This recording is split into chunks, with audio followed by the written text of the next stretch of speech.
கடலிலிருந்து மீட்கப்பட்ட பின்பு முழு பொறுப்பையும் முழு பொருளாதார பொறுப்பையும் நோவாவிடத்தில் கொடுத்தாரோ அதுதான் கிறிஸ்தவ வாழ்க்கை. அதான் கிறிஸ்தவ வாழ்க்கை. இயேசு பிரைஸ் காட் மரித்து உயிர் தெழுந்த பின்பு என்ன சொன்னார்? எனக்கு சகல அதிகாரம், சொல்லுங்க, சகல அதிகாரம் யாருக்கு கொடுக்கப்பட்டது? யாருக்கு கொடுக்கப்பட்டது சொல்லுங்க.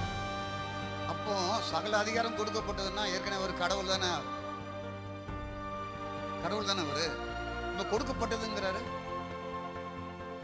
கொடுக்கப்பட்டது கடவுளுக்கு அல்ல, மனுஷனாய் இருந்த இயேசுவுக்கு கொடுக்கப்பட்டது. மனுஷனாய் இந்த பூமியில் வாழ்ந்த இயேசுவுக்கு அதிகாரம் கொடுக்கப்பட்டது. அது போலதான் மனிதராய் வாழுகிற உங்களுக்கு கர்த்தர் அதிகாரத்தை கொடுத்திருக்கிறார். வியாதிஸ்தர் மேல் கைவை, பிசாசை விரட்டுகள், சாவுக்கு ஏதுவானதை குடித்தால் உன்னை சேதப்படுத்தாது என்ற அதிகாரத்தை மனிதனாகிய இயேசுவுக்கு கொடுக்கப்பட்டது போல சபையாகிய உங்கள் ஒவ்வொருவருக்கும் கொடுக்கப்பட்டிருக்கு. இந்த அதிகாரத்தை பயன்படுத்த பயன்படுத்த பயன்படுத்த பயன்படுத்த பயன்படுத்த பிசாசின் கிரைகளை அழிப்பீர்கள். சகல சிருஷ்டிகளும் சந்தோஷப்பட்டு களி கூறும். கரங்களை தட்டி கதிரை ஸ்தோத்திரம் பண்ணுமா?